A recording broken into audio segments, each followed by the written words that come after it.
Bismillahirrahmanirrahim. Assalamualaikum warahmatullahi wabarakatuh. Syukur alhamdulillahirabbil alamin. Kita bisa berjumpa lagi di channel Doa 69. Saya doakan untuk kalian semuanya yang lagi menyimak channel Doa 69, panjang umurnya, sehat walafiat, banyak rezekinya, dipermudah segala urusannya, dan kelak di akhirat menjadi penghuni surganya Allah Subhanahu wa Ta'ala. Amin Allahumma amin. Salawat serta salam semoga tetap tercurahkan kepada junjungan kita, yakni baginda Rasulullah sallallahu alaihi wasallam.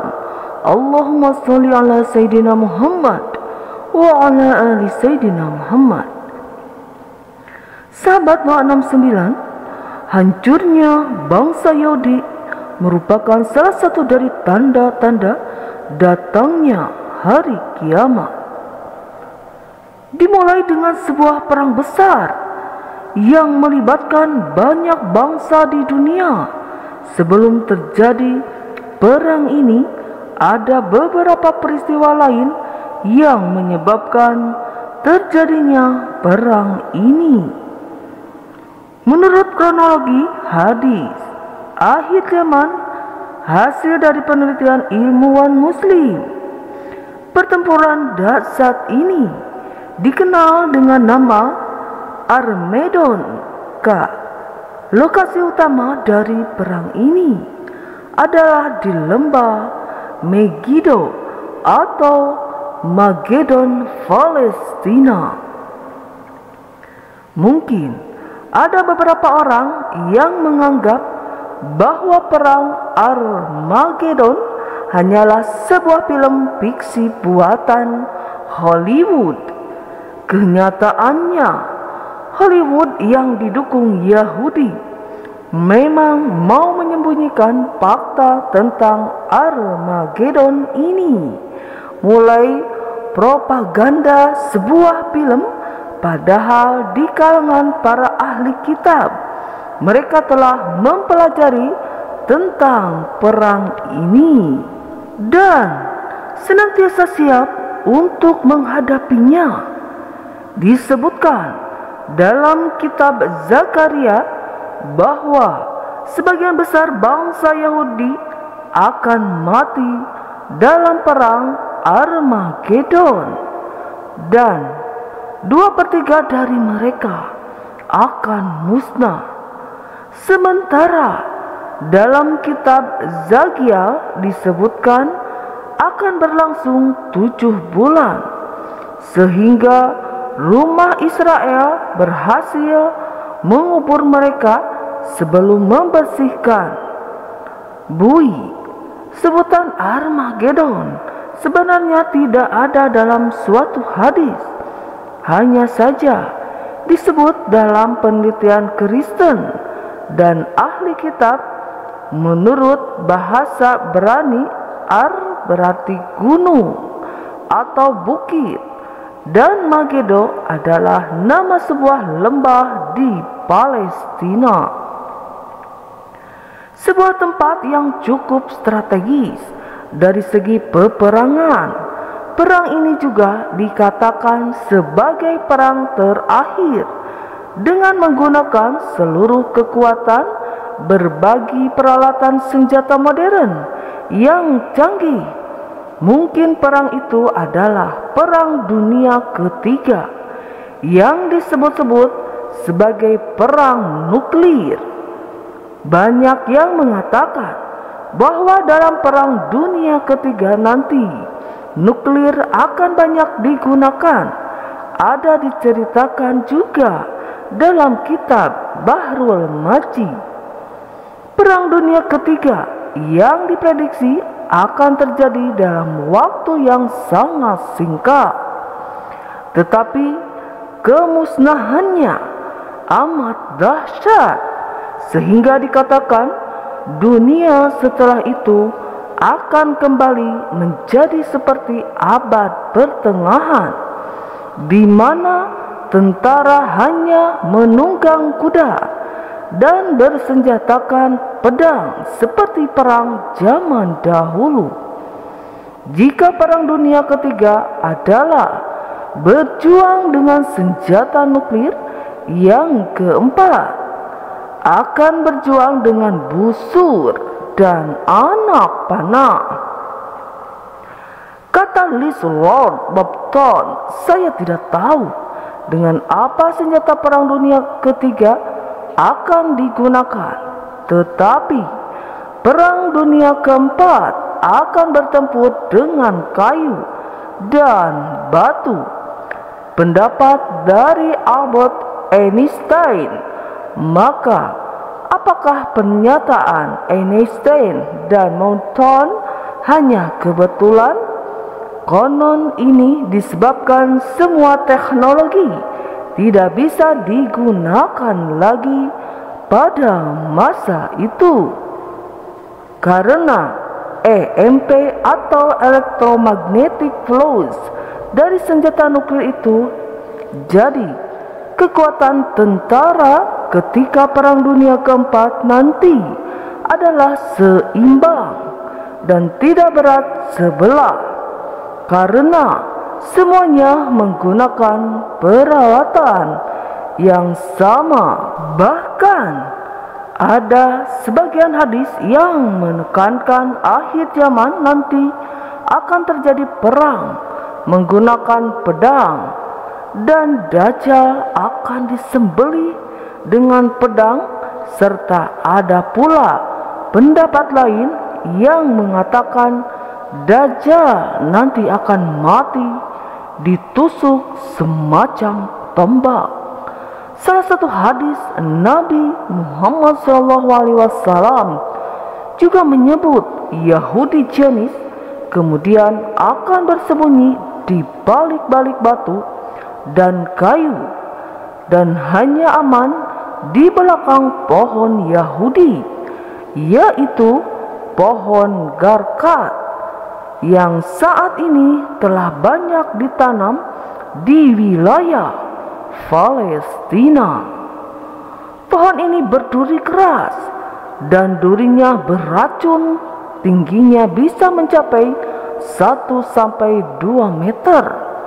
Akarnya mengeluarkan duri dan bulu, kemudian daunnya berbentuk seperti sendok kecil berwarna hijau segar. Biasanya sekumpulan 3 daun dilengkapi duri-duri di sampingnya, sedangkan bunganya berwarna putih kebiru-biruan dan buahnya berwarna merah seukuran dengan biji buah hims, meskipun bentuknya seperti semak-semak. Tidak menyerupai pohon seperti namanya, tanaman ini juga memiliki manfaat untuk kesehatan manusia. Salah satunya adalah bisa mengobati penyakit kuning. Pohon ini selalu berdaun di sepanjang tahun. Buahnya berbentuk seperti trompet. Biasanya hewan seperti unta jika sakit akan mencari dan mendatangi pohon ini untuk dimakan. Sebelah kanan Bapak Ibu pohon yang kecil yang kuning hijau ini, pohon namanya pohon yang paling dekat. Yang pohon gog ini sebelah kanan. Pohon gog yang tersebut di dalam Muhammad sebagai pohon Yahudi atau pohon yang melindungi orang Yahudi pada perang akhir zaman. Yang pendek, ya, yang kecil, yang pendek, yang dekat, yang kuning hijau ini. Nomor ini ada 2 jenis, ada yang pendek dan yang dekat kota Yerusalem. Ada yang tinggi di dekat di Gunung Niger. Niger di sebelah selatan Israel sekarang tersebut ini dalam hadis Muhammad sebagai pohon Yahudi yang melindungi orang Yahudi pada perang akhir zaman. Perang akhir zaman juga terkenal sebagai perang Armageddon Armageddon di dalam bahasa Inggris tidak punya arti, karena itu bukan bahasa Inggris. Armageddon di bawah dari dua kata Aram itu Har Megiddo, Har artinya gunung, Megiddo nama kota yang terletak di lereng gunung di utara tanah suci di daerah Galilea.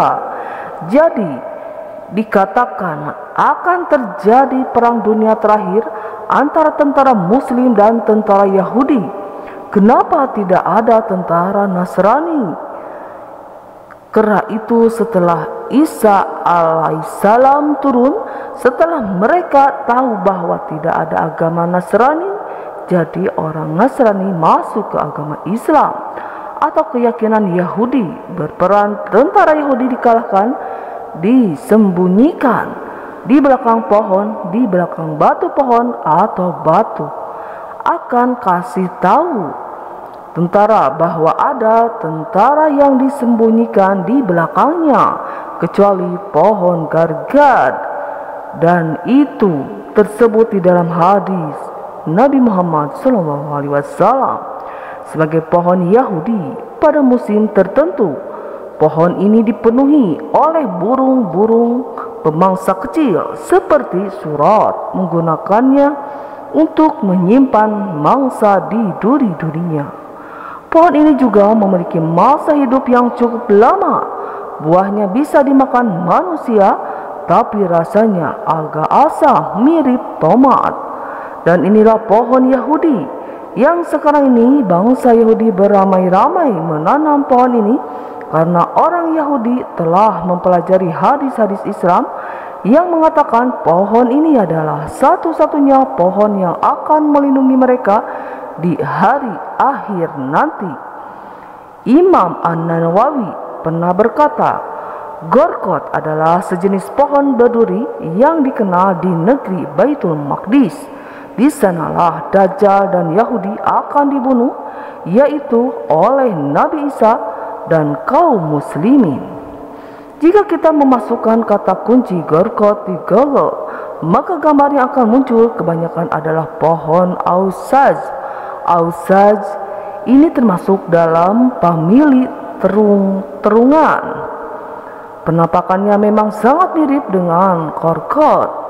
Tak mengherankan jika beberapa situs Arab menganggap bahwa Ausaz ini adalah pohon Gorkot, atau bisa juga mereka mengambil pendapat dari Abu Hanifah Ad-Danawari yang menyatakan bila pohon Ausaz telah besar maka disebut Gorkot. Memang agak membingungkan jika kita melihat dalam Muzammul Wasit, salah satu kamus bahasa Arab. Di situ diterangkan Gorkot adalah pohon yang tingginya antara 1 sampai 3 meter. Tergolong dalam famili terung-terungan. Batang dan dahannya berwarna putih, mirip pohon Ausaz dari segi daunnya yang lunak dan dahannya yang berduri. Adapun bunganya berleher panjang dan berbau harum, berwarna putih kehijauan. Buahnya berbentuk kerucut dan dapat dimakan, dikenal juga dengan nama Gorkot. Walau alam, mana yang benar? Yang jelas di dalam kamus itu dikatakan mirip pohon Ausaz. Artinya bahwa Gorkot bukanlah Ausaz Israel. Memang gencar melakukan penghijauan di sana. Bahkan upaya penanaman pohon itu telah dilakukan sebelum berdirinya negara Israel pada tahun 1948.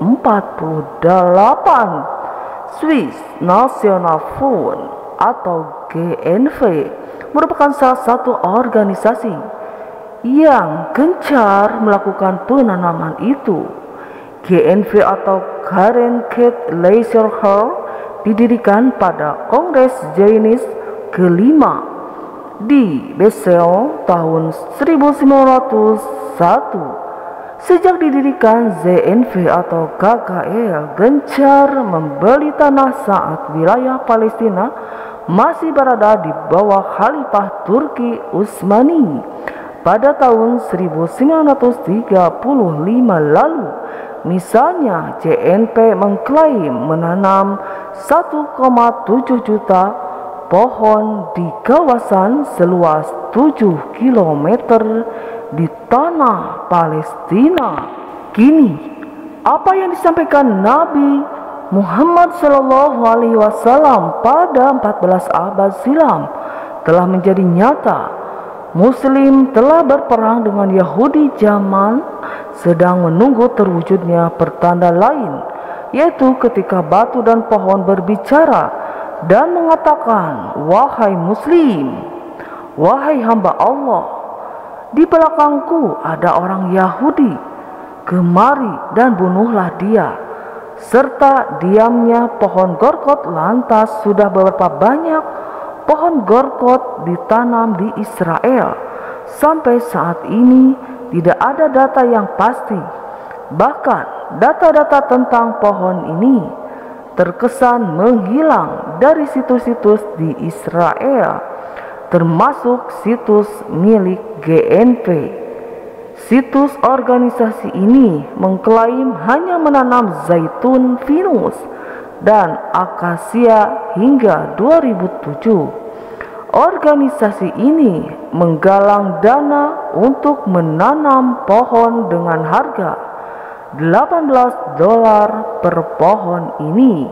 Mengklaim telah menanam lebih dari 240 juta pohon. Jumlah pohon yang ditanam GNP hampir sama dengan jumlah penduduk Indonesia. Dari Abu Hurairah radhiyallahu anhu, sesungguhnya Rasulullah SAW bersabda, tidak akan terjadi kiamat sampai umat Islam berperang dengan seluruh Yahudi.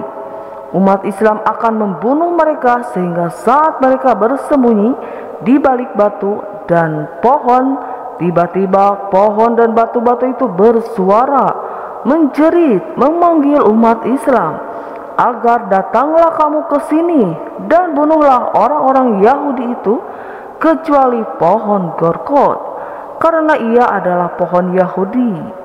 Hadis sahih riwayat Al-Bukhari dan Muslim.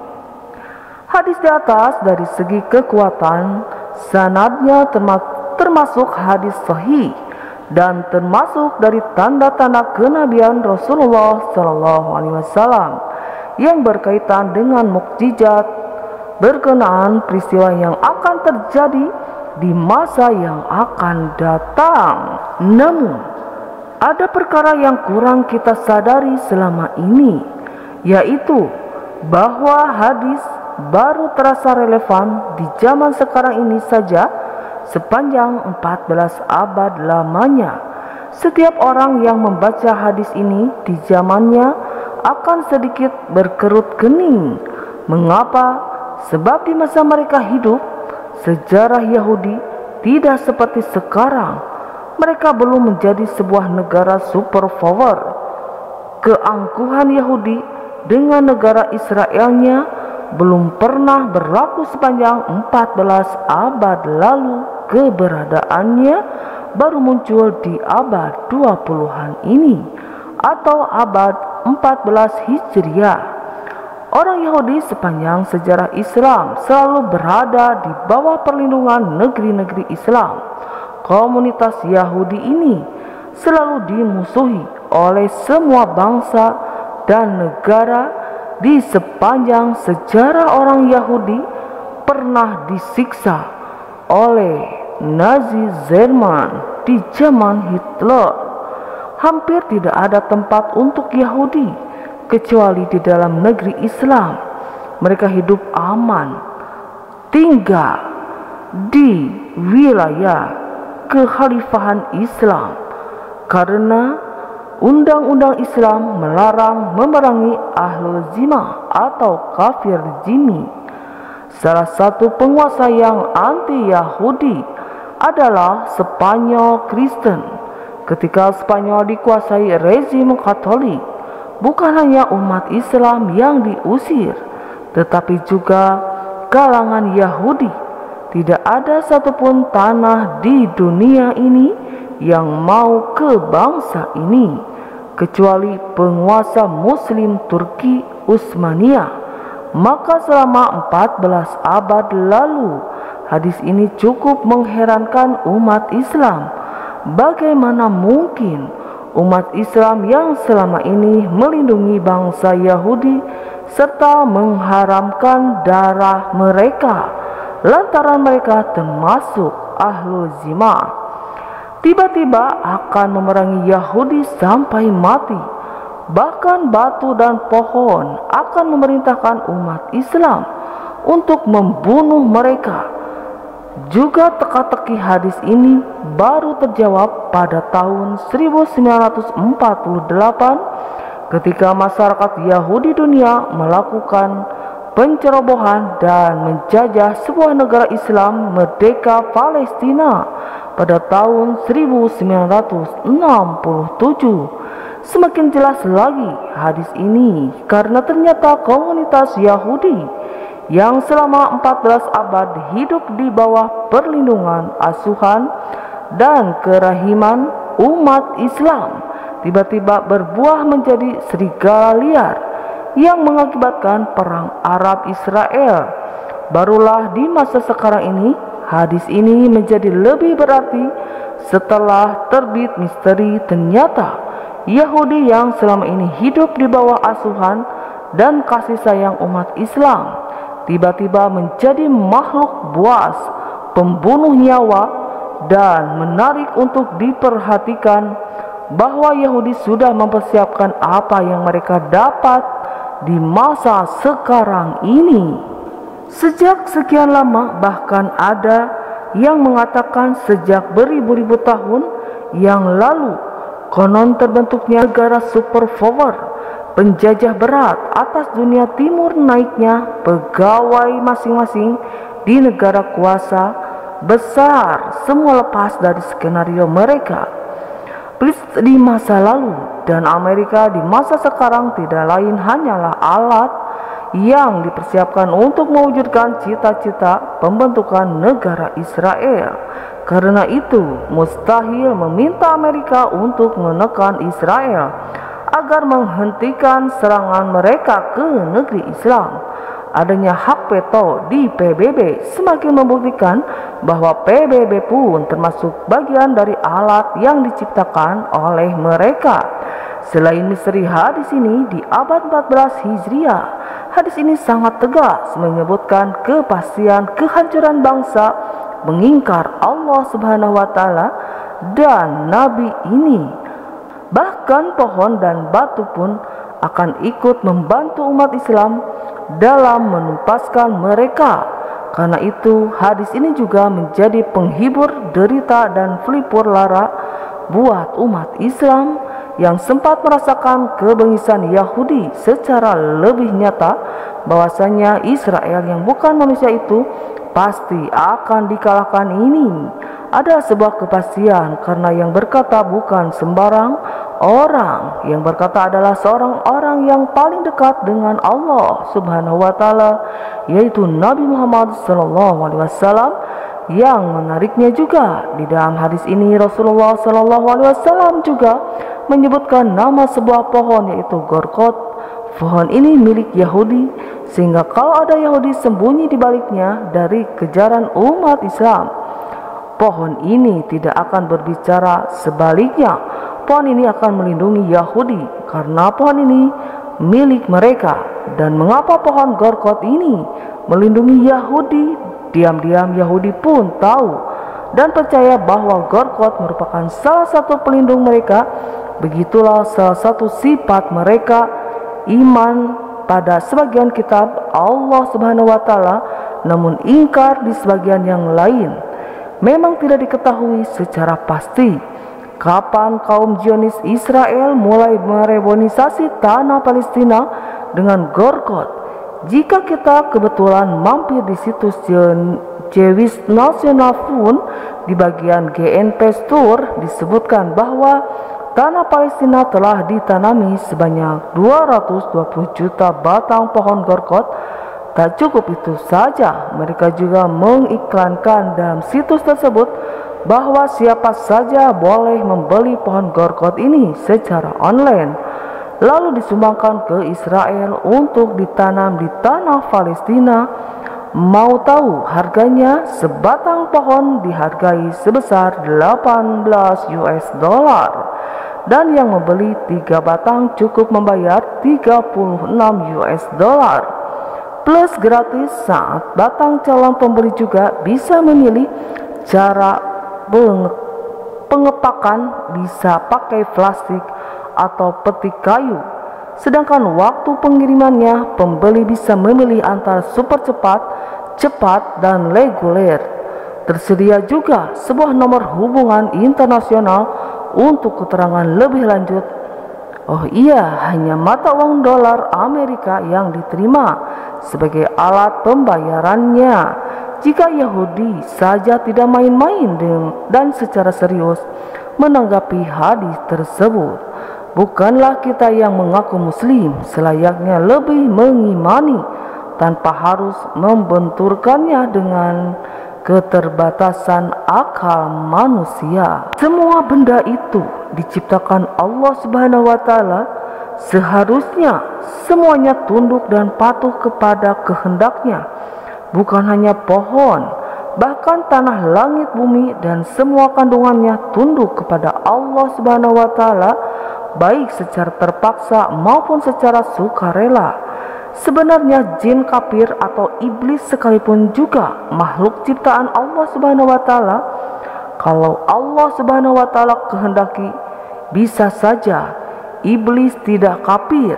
Kalau Allah Subhanahu wa Ta'ala kehendaki, bisa saja tidak ada skenario iblis ingkar atas perintah Allah Subhanahu wa Ta'ala untuk sujud kepada Adam alaihissalam. Tapi yang kita tahu, semua itu adalah kehendak Allah Subhanahu wa Ta'ala, sehingga kita dapati iblis merupakan tindakan kemungkaran yang dilarang, bahkan membangkang terhadap perintah Allah Subhanahu wa Ta'ala. Kalau kita berpikir pakai logika, seharusnya iblis tidak boleh membangkang. Bukankah dia itu makhluk Allah Subhanahu wa Ta'ala? Tetapi sekali lagi, kita beriman kepada Allah Subhanahu wa Ta'ala dan juga kepada sifat-sifatnya, dan salah satu sifat Allah Subhanahu wa Ta'ala adalah berkehendak. Di antara kehendak-kehendak Allah Subhanahu wa Ta'ala itu, Allah Subhanahu wa Ta'ala menghendaki iblis membangkang, akan tapi buatnya untuk persoalan Allah Subhanahu wa Ta'ala atasnya. Itulah buah Tuhan, dan bukan Tuhan itu berkehendak dan perlanya belakang semua yang dikehendakinya. Sebaliknya, hanya yang bukan Tuhan saja yang boleh ditanya-tanyai. Kalau bertindak, kalau kita melakukan dosa dan maksiat atau hal-hal lain yang tidak senonoh, maka kita akan dimintai pertanggungjawaban, paling tidak nanti di akhirat. Sedangkan Tuhan tidak perlu dan bukan dalam kedudukan untuk disoal siasat mengapa melakukan ini dan mengapa melakukan itu. Sebab hakikat Tuhan adalah mutlak, tidak perlu menjelaskan apa yang dikehendakinya. Kembali lagi ke pohon gorgot. Tentu saja bukan berarti pohon ini kafir, sebab istilah kafir itu hanya berlaku untuk dua jenis makhluk saja, yaitu jin dan manusia. Selebihnya semuanya tunduk kepada apa yang Allah Subhanahu wa Ta'ala kehendaki. Maka pohon gorgot itu, kalau kita lihat dari kacamata hakikat, sangat tunduk kepada Allah Subhanahu wa Ta'ala, tunduk kepada skenario dari Allah Subhanahu wa Ta'ala untuk menjadi pohon yang melindungi Yahudi di akhir zaman. Tetapi tidak perlu kita anggap sebagai kafir. Yang kafir itu hanyalah Yahudi, yaitu mereka yang ingkar dan membangkang dari ketentuan Allah Subhanahu wa Ta'ala. Wallahu a'lam bishawab. Wassalamualaikum warahmatullahi wabarakatuh.